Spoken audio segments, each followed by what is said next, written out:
네, 안녕하세요.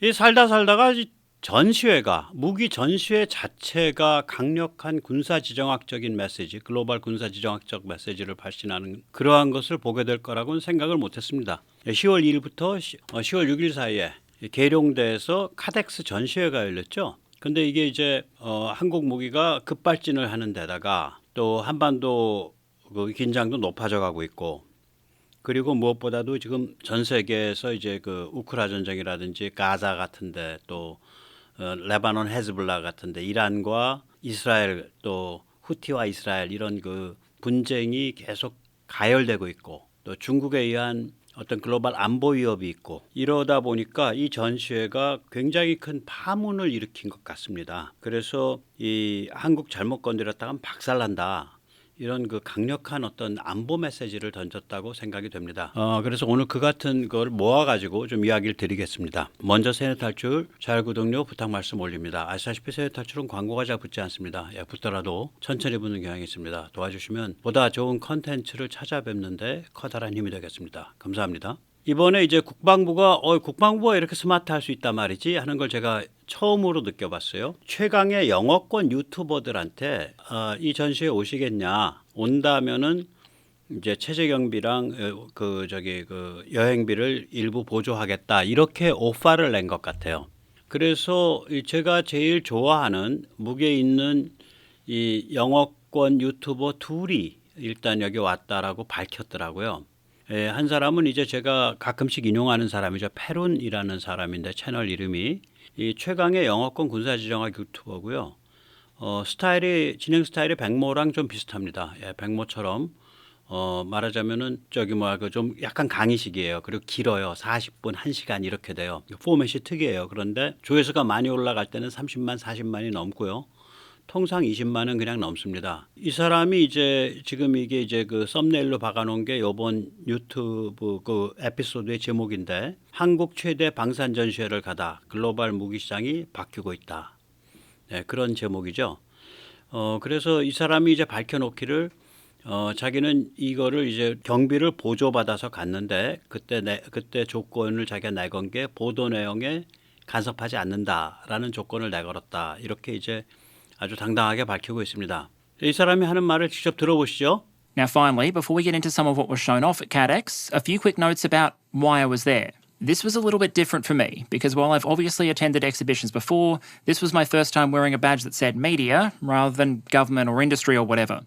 Well in advance of the event, the organisers reached out to a number of online content creators to ask whether or not we'd be interested in attending. I took them up on the offer, so for the sake of transparency, a couple of quick disclaimers. 네, 이렇게 아주 당당하게 밝혀요. 예, 그리고 이제 페룬이 이제 그 유머를 좀 인용을 해요. 그래서 이제 가서 보니까 한국군은 이 포만 보면은 차량을 거기다 붙여서 자주포를 만들고, 또 차량을 보면은 포를 붙여가지고 자주포를 만든다. 그 농담이 있잖아요. 저희가 바퀴를 보면 포를 붙이고 포를 보면 바퀴를 붙인다. 한국군 그렇다. 그 얘기를 직접 하더라고요. 여기 와서 들었나 봐. 한번 그 대목 너무 재밌어서 잠깐 들어보시겠습니다.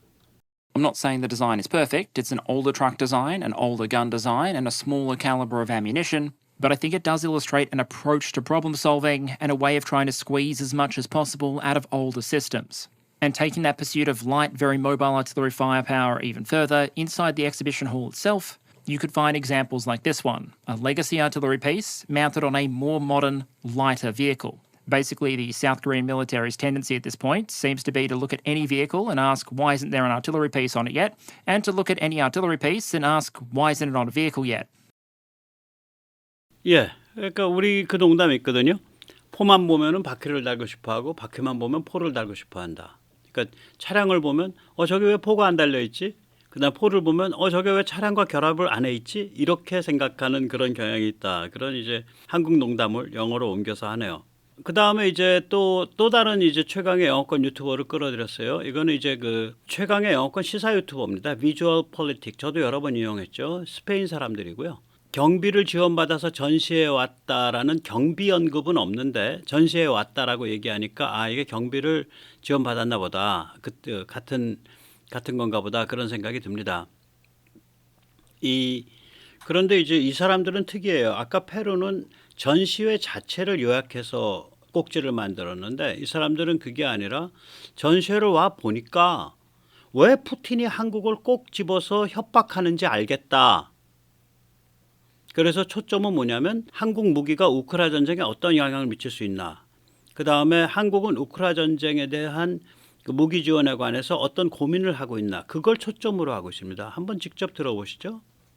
Let's just say that South Korea is becoming a key production epicenter for Western arsenals. For instance, while this country was exporting about $2 to $3 billion in arms, ammunition, and military equipment up until 2020, since then things have skyrocketed. In 2022, military exports exceeded $17 billion, and now in 2024, they're expected to break the $20 billion barrier. And so, by 2027, South Korea wants to consolidate its position as the fourth largest military supplier on the planet. Take note of this because we're talking about an astronomical change.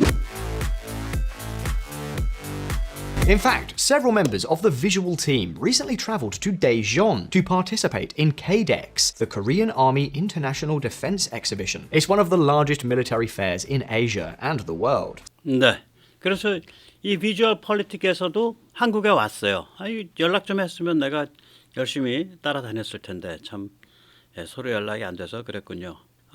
자, 그래서 이제 아까 처음에 말씀드렸던 페론 제가 언제 조명을 했냐. 이 사람 건 가끔 인용했는데 예를 들어서 대표적으로 지난 4월 1일에 세면의 탈출 3170탄에서 이 페론이 그 스웨덴의 그 연구소 시프리라 그러죠. 스웨덴 시프리 연구소에서 분석한 거를 그 자료를 페론이 심층 분석을 해서 이런 결론을 내렸습니다.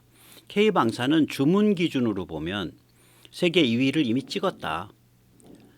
이거는 중국의 27배고 K 무기가 동맹이고 평화다.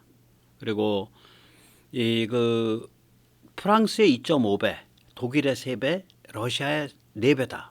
그러니까 여기 이제 제가 이 화면이 4월 1일자 화면입니다. 거기에 보면은 이제 왼쪽 거는 2010년에서 2013년 사이에 보면은 한국이 보면은 이제 8위죠. 그런데 2022년에서 2023년 사이에 보면 한국이 2위입니다. 그래서 이 한국의 수치가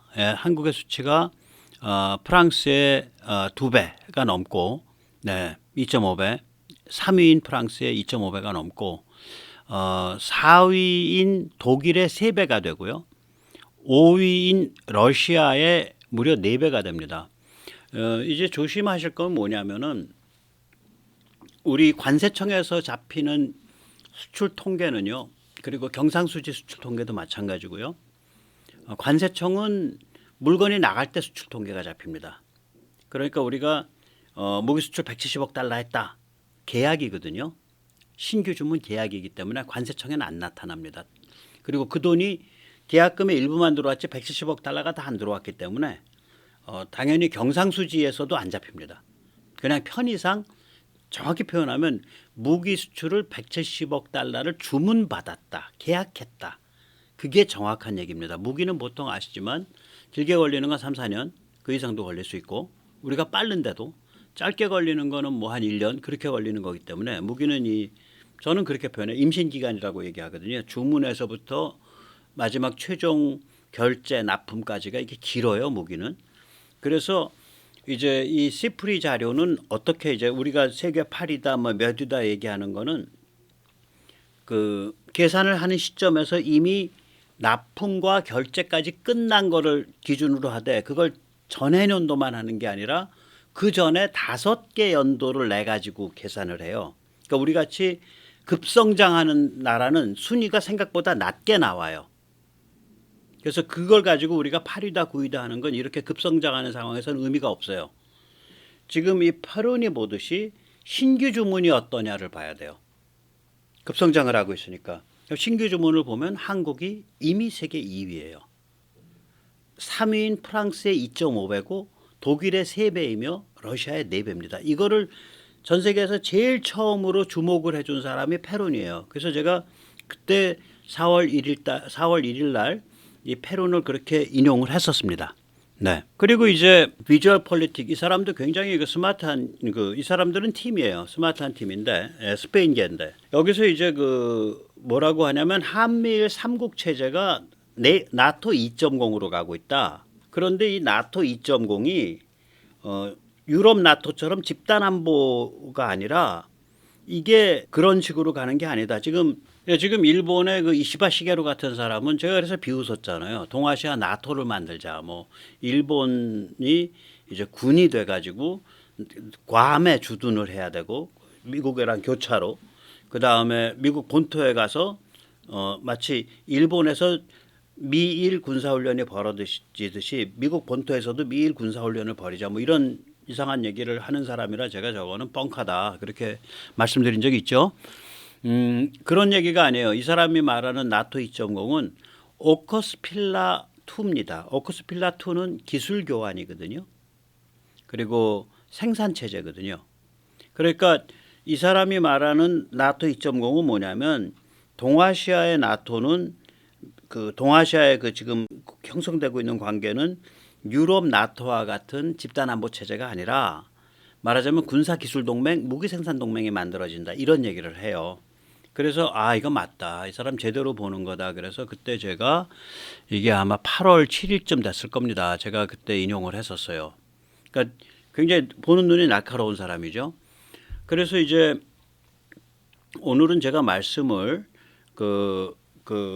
페루는 이제 그냥 전체적인 그러니까 전시회 자체를 요약한 거예요. 그래서 뭐 다 아시고 제가 평소에도 무기에 대한 얘기를 많이 하니까 페루 거는 오늘 좀 접어두고 기본적인 얘기도 많지만 이 비주얼 폴리틱에서 나오고 있는 이 사람들의 기본 문제의식은 뭐냐면 야 이거 카덱스에서 와서 보니까 이 무기 그냥 다 들어가지고 우크라로 보내면 그냥 결판 나겠구만. 그냥 러시아 깨구락지 되겠구만. 그래서 푸틴이 한국을 그냥 저렇게 들들들들 못 살게 협박하고 북한이랑 손잡고 쇼부리고 그러는 거 아니야? 라고는 얘기해요. 그리고 한국이 과연 어떤 선택을 해야지? 그런 아주 굉장히 그 본질적인 문제를 다루고 있는 거기 때문에 제가 좀 시간이 좀 걸리지만 상당 부분을 제가 이렇게 번역을 해서 화면을 구성해서 이제 만들어 드리려고 그렇습니다.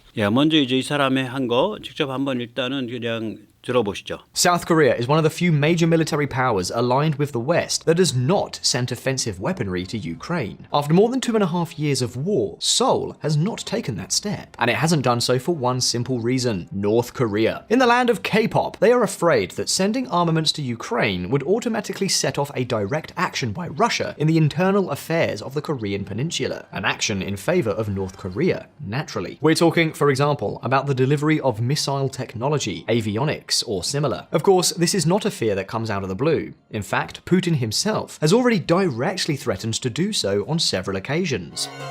If South Korea supplies weapons to Ukraine, it will not like the answer. I hope they won't do it. It would be a big mistake. Are they so worried that South Korea might start supplying weapons?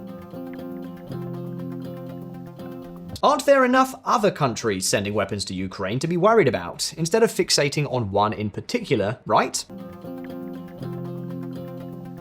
Well, no. 네. 그러니까 왜 이렇게 푸틴이 유독 한국만 찍어가지고 협박하냐. 아니 무기 만든 나라가 한둘이 아닌데 다른 나라들은 이렇게까지 협박 안 한다.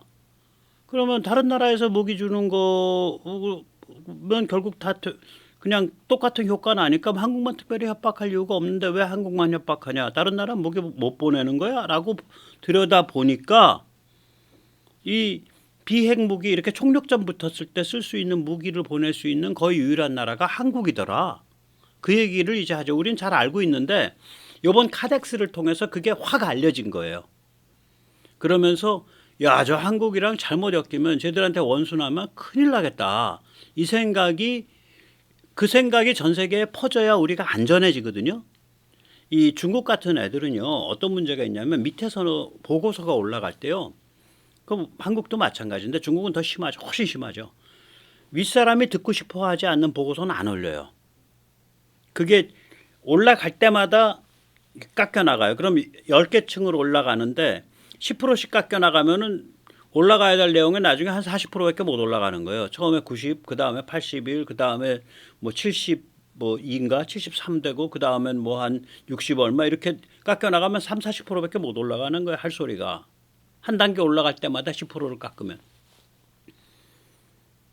그러니까 바깥에서 이렇게 떠들어주면 뭐 시진핑 뭐 딸내미라도 와서 보다가 아빠 이런 거 좀 한번 봐야 될 것 같아 뭐 이런 것도 되고. 그래서 이게 바깥에서 이렇게 와글와글 떠들어줘야 한국 애들 잘못 건드렸다가 큰일 나겠다 이런 생각을 하죠. 예. 그래서 굉장히 이번에 그 카덱스가 아주 예기치 않은 효과, 아주 그 우리 안보에 관한 이거를 거뒀다. 그리고 참 국방부가 이건 잘했다. 이런 유튜버들을 해외 영어권의 막강한 유튜버들을 이렇게 초치한 거 사실 돈도 많이 안 들었을 거라고요. 비행기표하고 체제비인데 한 2-5명 왔다 갔다 하면 한 팀에 한 많이 줄면 한 2만 불 뭐 2만 불 정도 들었을 거예요. 그러면은 한 3팀 불러봐 6만 불 들었을 텐데 그 전체적인 행사 규모로 보면 껌값이죠. 근데 엄청난 효과가 얻은 겁니다. 이건 국방부 잘하신 거예요. 예. 백모를 안 불러줘서 굉장히 섭섭합니다. 그런데 예. 자, 그래서 이제 이 사람의 그 글 중에 제가 한 3분의 1쯤이나 뭐 반은 좀 안 되는 것 같고 3분의 1에서 반 사이를 제가 이렇게 발췌를 해서 구성을 해봤습니다. 한번 차분히 들어보시기 바랍니다. 장담합니다. 한국은 K2 전차, K9인 자주포, 신형 드론, 전자전 시스템, 기아 보병 차량, K239 천무 등을 통해 향후 수년간 글로벌 군사 분야의 핵심 플레이어가 될 것입니다. 한국은 우크라이나와 동맹을 맺은 많은 국가에 많은 장비와 탄약을 판매하고 있으며 이는 키예프에 직접적인 혜택을 주고 있습니다. 한국 업계로 주문한 덕분에 이들 동맹국들은 우크라이나에 더 많은 원조를 제공할 수 있습니다. 탄약 문제가 바로 이런 상황입니다. 자체 탄약 중 일부를 제공하고 한국에서 신품을 사들여 재고를 충진하는 방식입니다. 러시아가 평양과 더 밀착하거나 미국이 서울을 설득한다면 한국이 우크라이나에 무기를 제공할지도 모릅니다. 이것이 바로 오늘 우리 비주얼 폴리틱 에피소드가 다루고자 하는 주제입니다. 한국이 궁극적으로 우크라이나에 무기를 보내기로 결정한다면 어떻게 될까요? 과연 우크라이나에 치명적 무기를 공급할까요? 그 경우 어떤 무기가 될까요? 그 무기들이 전쟁의 흐름을 바꿀까요? 한국에는 어떤 영향을 미칠까요? 러시아는 한국에 대해 어떤 보복을 가할까요? 이런 이슈들을 다뤄보도록 하겠습니다. 우크라이나 전쟁은 포병에 의한 사상자가 전체의 약 80%를 차지합니다. 포병과 탄약을 빼어놓고 우크라이나 전쟁에 대해 이야기하는 것은 테니스에서 라켓을 쳐들고 허공을 때리는 것과 같습니다. 우크라이나는 전선을 유지하고 새로운 반격을 시도하기 위해서도 탄약이 절실히 필요합니다. 우크라이나는 방어만 한다고 했을 때 매달 최소 7만 5천 발의 포탄이 필요한 것으로 추정됩니다. 그런데 2025년에 대규모 공세를 시도하려면 매달 20만 발의 포탄을 소비해야 합니다. 문제는 서방 군수산업의 생산량이 한계에 다다랐다는 점입니다.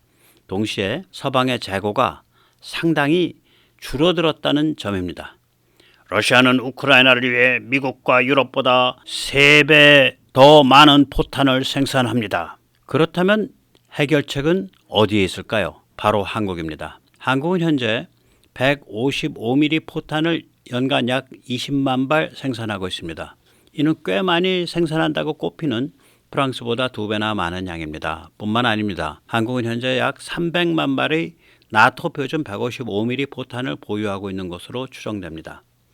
잠시 이제 그 보완 설명드리면요. 본문에는 한국의 155mm 포탄 재고량을 100만 발로 쓰고 있습니다. 그런데 실제로는 약 300만 발로 알려져 있죠. 왜 그러면 우리가 155mm 자주포와 견인포 합치면 3,000문을 갖고 있기 때문에 한 300만 발쯤 가지고 있어야 돼요.